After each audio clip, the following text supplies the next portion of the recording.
Donc dans la Bible, Kalatambal est la seule Bible authentique qui trouble beaucoup de personnes actuellement. Plusieurs formes de religion qui troublent les gens, qui troublent Satan, qui troublent le monde occulte. Et beaucoup de personnes veulent savoir exactement ce qui se trouve, ce qui est dit dans la Bible. Donc pour cela, on va aller dans 1 Roi, chapitre 9, à partir du verset 1. On vous dit ici, il y avait une très belle femme noire, initiée, virgule. On s'arrête d'abord dans la virgule.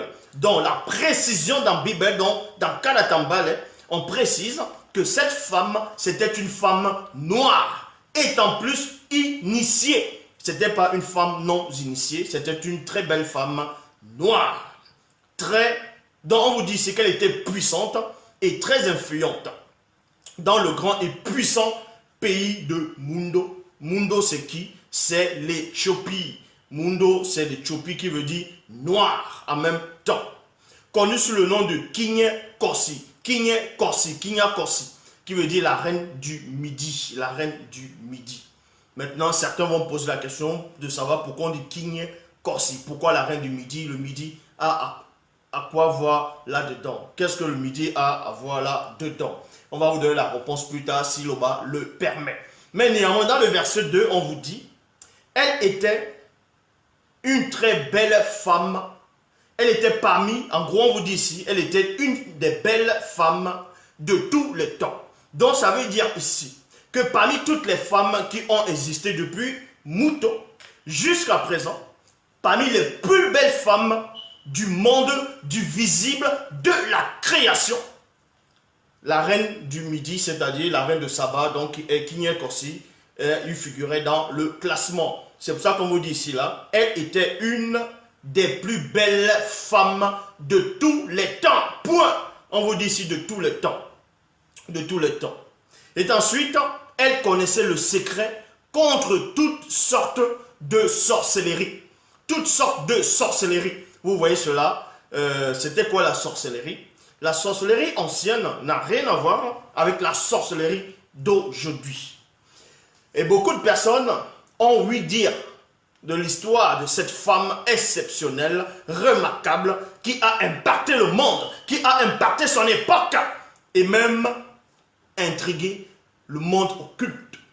À un point où des gens mal intentionnés sont venus, ont commencé à rédiger l'histoire de cette femme, ont commencé à trafiquer son histoire en disant qu'elle pratiquait la sorcellerie. Elle ne pratiquait pas la sorcellerie.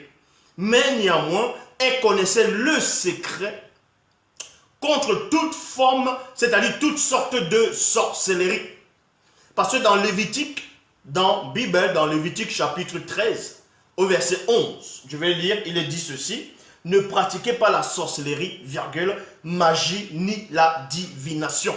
C'était une époque où il y avait beaucoup de sorciers, quand je dis des sorciers, des vrais sorciers, ceux qui avaient la faculté, la capacité de voir les démons.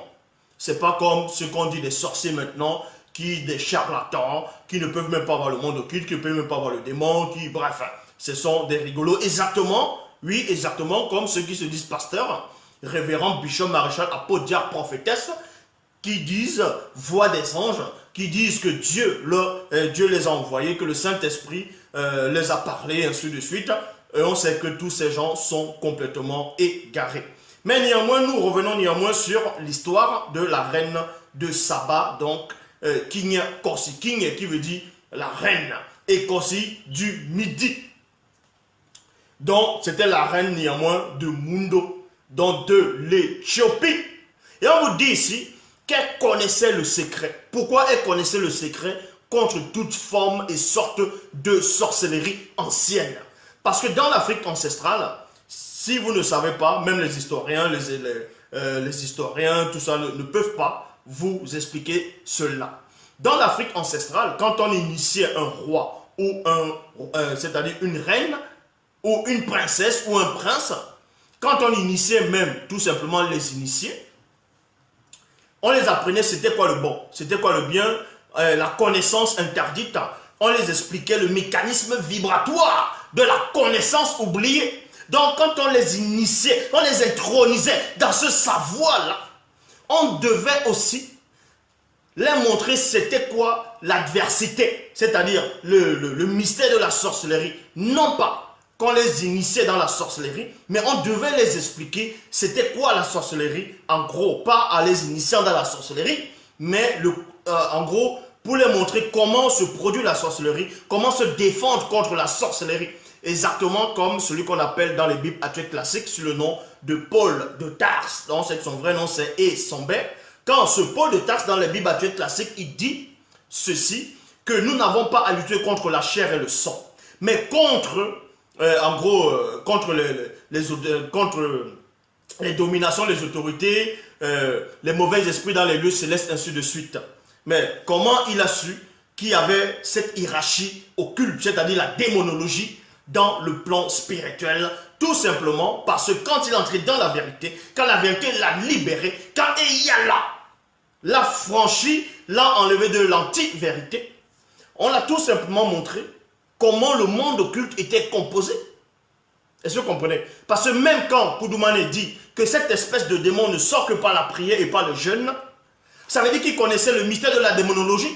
Il connaissait c'était quoi les démons, quelle espèce de démon, quelle catégorie de démons. C'était ça. Donc cette femme-là était influente.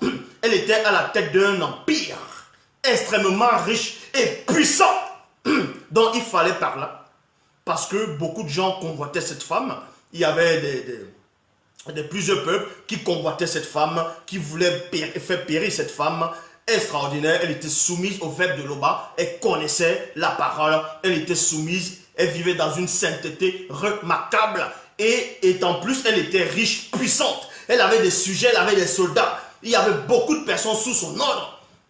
Non seulement, elle faisait partie des plus belles femmes du monde, de tous les temps. Donc imaginez alors, ces gens de femmes à cette époque-là. Et on vous dit ici qu'elle était une des plus belles femmes de tous les temps. Elle connaissait le secret contre toutes sortes de sorcellerie. C'est-à-dire que quand les démons, quand les Mengouma Madiba, c'est-à-dire les sirènes des eaux, quand les Ebandambo du Mamoudima Bobé, dont les satyres venaient l'attaquer, venaient l'affronter, elle savait comment se défendre. Parce qu'elle était élevée spirituellement. Exactement comme les Eyumé, les Kakanais, ainsi de suite, de leur époque.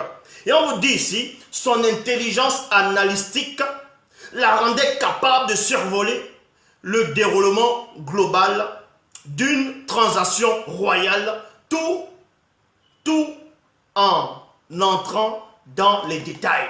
C'est-à-dire que même quand elle faisait des affaires aussi avec d'autres royaumes, parce que les rois aussi, deux fois, c'était ça. Donc, exactement comme vous voyez dans votre époque, il y a des présidents qui vont faire des alliances avec d'autres présidents. C'est pour ça que vous allez voir des ambassades dans certains pays. Parce que quand vous avez une ambassade, quand ton pays a une ambassade dans l'autre pays, c'est parce qu'ils ont des accords. Donc si vous n'avez pas des ambassades dans les deux pays, forcément il n'y a pas trop d'accords.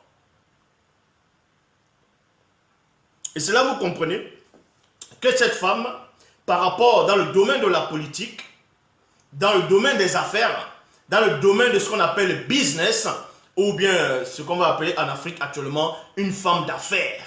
Une femme d'affaires, cette femme maîtrisait la diplomatie, elle connaissait toutes ces choses-là. Donc elle était initiée dans toute forme et sorte de domaine de la société. Vous comprenez? Parce que c'était une femme initiée, qui avait reçu l'héritage, qui avait reçu l'empire de ses parents aussi. Donc vous voyez ici, quand on vous dit de plus, virgule, elle disposait d'un sens inné de la diplomatie qui lui servait en toute occasion. Mais imaginez un seul instant. Vous actuellement, vous allez devant ce qu'on appelle Mon. Dans les Bibles actuelles classiques, on va l'appeler Salomon. Dans d'autres religions, on va l'appeler Souleyman. Vous allez devant Salomon, donc devant le roi Salomon, avec toute la connaissance qu'il avait. Mais est-ce que vous allez tenir au moins 10 minutes de conversation avec lui? Vous allez expliquer quoi à Salomon? Vous allez expliquer quoi à Mon? Vous allez discuter quoi? Quels mots et langage vous allez changer? Tu vas tenir une conversation avec un personnage de cette envergure pendant 10 minutes comment? Parce que Salomon, vous allez venir devant lui, qu'est-ce que vous allez pouvoir l'enseigner? Qu'est-ce que vous allez pouvoir lui dire? Vous allez l'épater comment? Mais cette femme, on vous dit, De plus, elle disposait d'un sens inné de la diplomatie qui lui servait en toute occasion. C'est-à-dire qu'elle pouvait se tenir devant Salomon. Elle pouvait se tenir devant le roi Modman. Même pendant une semaine, avoir une discussion, échanger. Oui, c'est comme ça qu'on initiait. On initiait les femmes, on initiait les hommes dans l'Afrique ancestrale, dans plusieurs formes et sortes de domaines. Donc, on vous apprend ici qu'Igne Kossi était une femme sublime, virgule, et considérée sur tout le continent, il y a virgule. On s'arrête d'abord dans la virgule et on monte dans les profondeurs.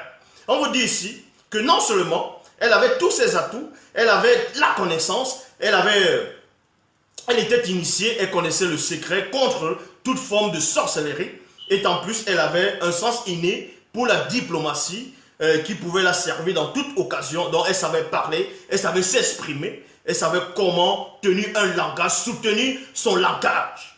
Et ensuite on vous dit qu'elle était sublime et considérée dans tout le continent, dont dans Mouniel. Et à l'époque, on sait qu'il y avait beaucoup de grandes personnalités à cette époque. Il y avait des princesses, il y avait des reines, il y avait des empires. C'était la haute technologie. Mais on vous dit néanmoins que dans tout le continent, elle était considérée. Donc on la connaissait pour sa grandeur. On la connaissait pour sa beauté. On la connaissait pour sa soumission au fait de l'Oba. Et pour les facultés qu'elle avait. À un point que même Monmon aussi, je dis même Salomon, ce qu'on appelle Salomon dans Monmon, avait aussi entendu parler de cette femme-là. Mais cette femme aussi avait entendu parler de Salomon. Mais néanmoins, Salomon était plus grand, était plus puissant aussi, parce que c'était Monmon. J'ai déjà fait une vidéo sur Monmon. Et si ce n'est pas revenu sur l'histoire de Monmon, c'est sur la reine de Saba, dans la reine de Seba ou Igne Kossi. Parce que, comme je dis, il y a beaucoup de faux pasteurs, beaucoup de ceux qui se disent révérends ou apôtres ou inspirés, vont venir faire des vidéos sur la reine de Saba en disant que c'était une sorcière, qu'elle a pratiqué la sorcellerie. Ils vont raconter des barlivaines, des choses qu'ils ne maîtrisent pas eux-mêmes. Et on vous dit ici qu'Igne Kossi était une femme sublime. Vous comprenez? Et considérée sur tout le continent, même par certains magiciennes. Même par certaines magiciennes et sorcières, virgule. Donc on vous dit que même ces magiciens-là, les magiciennes et sorcières qui pratiquaient la haute sorcellerie et la magie, admiraient secrètement cette femme, disaient en cachette qu'elle est forte. Donc, exactement comme ces sorcières-là, ces magiciennes, elles-mêmes, même pas certaines magiciennes et sorcières, comme un personnage très mystérieux, d'une profonde sagesse et d'une haute intelligence, dont elle avait une grande connaissance, une grande sagesse. Maintenant, les gens vont se poser des questions de savoir, mais cette femme, on parle d'elle, pourquoi on ne parle pas de son mari? Est-ce qu'elle avait un mari? Est-ce qu'elle avait quelqu'un qui était à côté d'elle, qui partageait sa beauté, sa puissance, sa grandeur et sa richesse? Est-ce qu'il y en avait? D'autres vont dire oui et d'autres diront non. Et si elle avait un mari, pourquoi on ne parle pas de son mari? Son mari devait forcément être un initié. Est-ce que son mari, s'il était là, avait aussi une grande connaissance comme elle? Ou bien c'est son mari qui a appris ces choses? Ou bien appris ces choses? Ou bien elle apprenait des choses à son mari? Point d'interrogation. On va répondre plus tard, si le va le permet.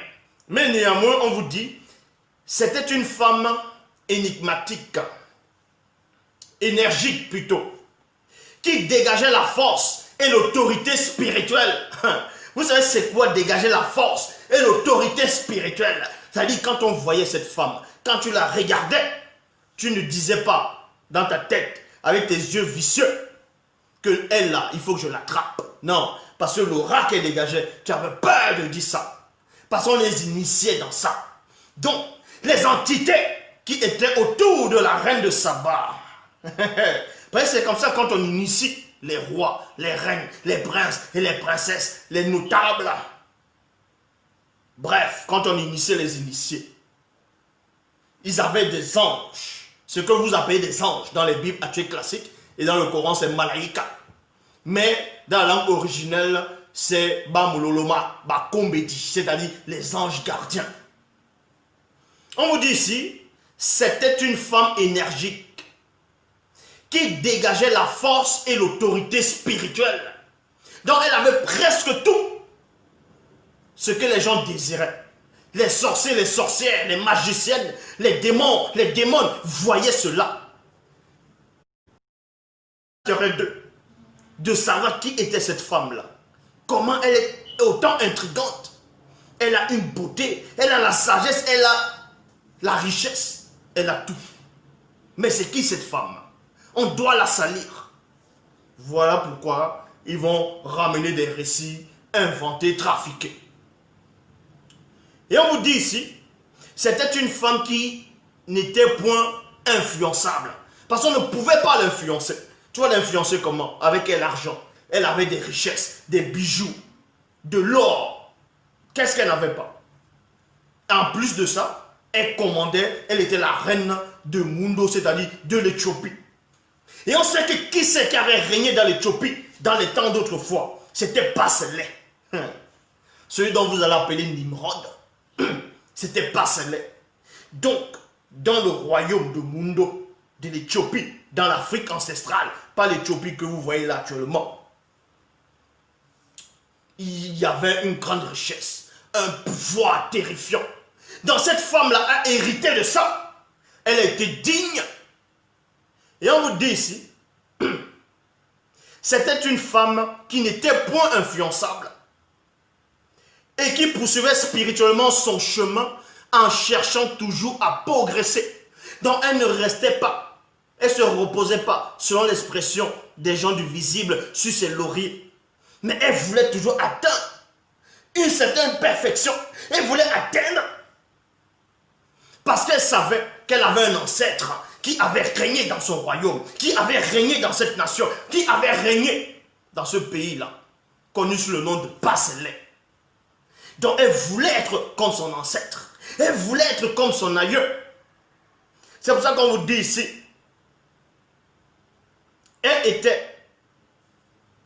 c'était une femme qui n'était point influençable et qui poursuivait spirituellement son chemin en cherchant toujours à progresser, à transcender sa conscience.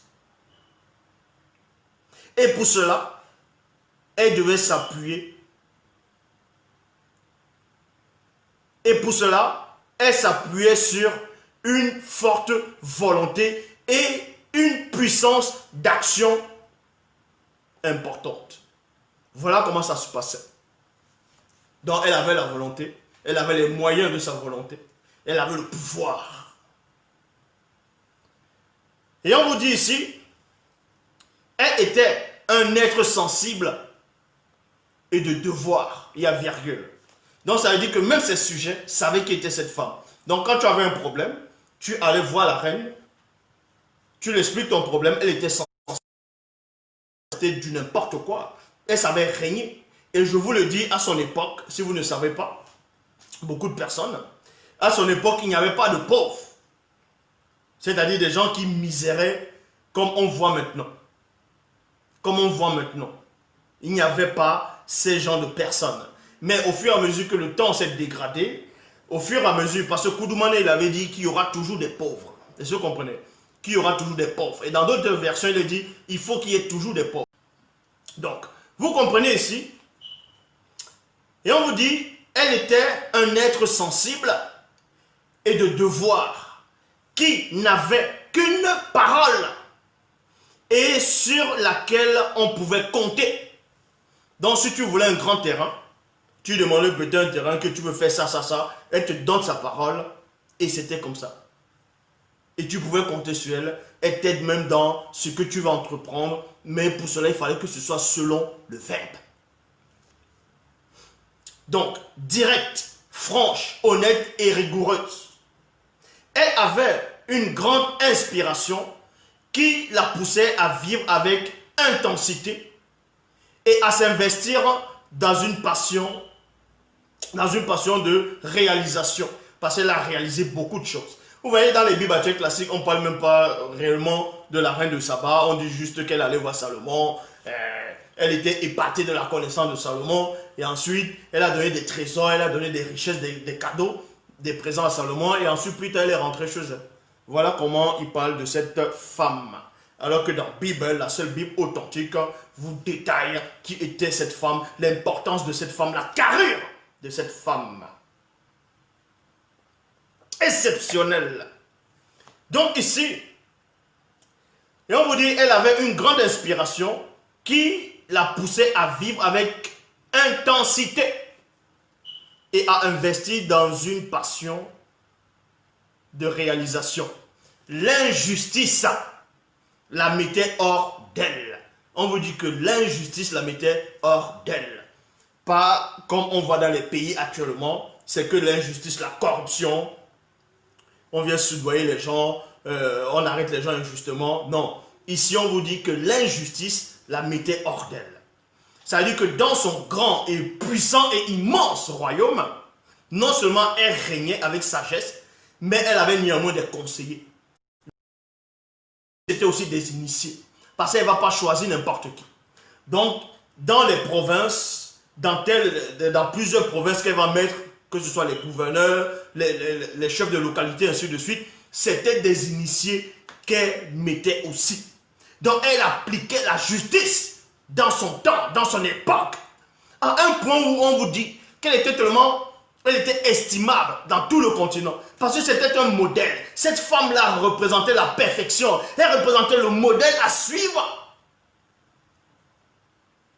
Une vraie fille digne de Mouton.